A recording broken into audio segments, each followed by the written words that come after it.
এই দুর্ভোগ কখন শেষ হবে একমাত্র আল্লাহ জানে, আমরা জানি না। আমাদের চকবাজারে মানে পড়ালেখার এটা স্থান বেশি, সবাই এখানে পড়ালেখার মধ্যে দেখেন কত ক্ষতি হচ্ছে। মানে প্রতি বছর বন্যায় এই চট্টগ্রাম বেশিরভাগ তলিয়ে যায়। এটা চকবাজার, কিন্তু আমি মনে করি এটা আমাদের কক্সবাজার। চট্টগ্রামে সপ্তাহ ধরে চলছে টানা বৃষ্টি, দিনরাত হচ্ছে ভারী বর্ষণ। বৃষ্টির পানির কারণে চট্টগ্রামের বিভিন্ন এলাকায় জলাবদ্ধতার সৃষ্টি হয়েছে, তলিয়ে গেছে নিম্নাঞ্চলের বসতঘর। এতে করে অসহনীয় ভোগান্তি পোহাতে হচ্ছে তাদের। এছাড়া বেশিরভাগ এলাকার সড়ক পানিতে ডুবে গেছে, সড়কে গণপরিবহনের সংখ্যাও কম দেখা যাচ্ছে, যার ফলে কর্মজীবী মানুষের চলাচলে বেগ পেতে হচ্ছে, অতিরিক্ত ভাড়ায় গন্তব্যে যেতে হচ্ছে। প্রশাসন যদি নালা তালা আছে এগুলো যদি সবসময় ক্লিয়ার রাখা বা রাখার ট্রাই করে, অন্তত পক্ষে পানি উঠবে না। দেখেন দিক দিয়ে ইয়ার সময় অলওয়েজ পানি জমে থাকে। নালাগুলো যদি অথবা সারাগুলো যদি ক্লিয়ার রাখে, এখানে পানি ওঠার কোনো সুযোগ নেই। এখানে তো কলেজে ভাই যাওয়াই যাচ্ছে না, ভাই কলেজে যাইতে সাঁতার কাটতে হচ্ছে।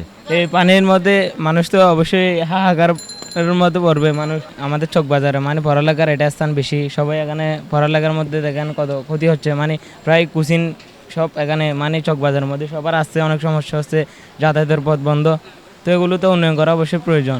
তো এখন কোথায় টাকাগুলো যদি বাইরে চলে যায়, কিভাবে এগুলো উন্নয়ন হবে? সরজমিনে গিয়ে দেখা গিয়েছে নগরীর চকবাজার, কাতালগঞ্জ, সুলকভর এলাকার সড়কগুলো পানিতে তলিয়ে গেছে। এছাড়াও নগরীর বহদ্রাট, মুরাদপুর, মোহাম্মদপুর, বাদুরতলা, বাকলিয়া, রাহাত্তারপুর, রিসি রোড, আগ্রাবাদের সড়ক যান চলাচলে একেবারে সীমিত। সড়কে হাঁটু থেকে কোমর পর্যন্ত পানি। এসব এলাকার অনেক বাসা বাড়ির নিচতলায় পানি ঢুকে গিয়েছে। এটা হচ্ছে মূলত আমাদের যেই প্রশাসন আছে, প্রশাসন সিস্টেমটা এইটারই দোষ মূলত।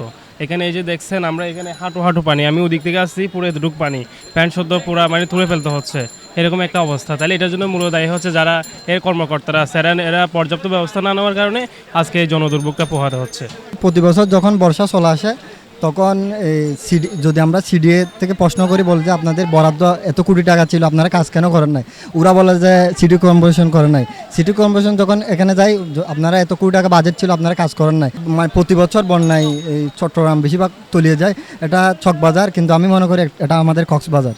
আমাদের এই চট্টগ্রাম চকবাজার সবসময় পানিবন্দী হয়ে থাকি আমরা। এখানে শিশু বাচ্চারা স্কুলে আসা যাওয়া অনেক কষ্ট হচ্ছে। এখানে অতীতে যতগুলো মেয়র ছিল ওনারা প্রতিটা কাজে গর্বিত করছে। গাফিলতির কারণে আমাদের চট্টগ্রামের যত নালা আছে সবগুলো জাম হয়ে আছে। আপনি একটা নালাও পরিষ্কার পাবেন না, সবগুলো নালাতে জামজট পাবেন। সেই জন্য পানি ঠিক মতো যাচ্ছে না।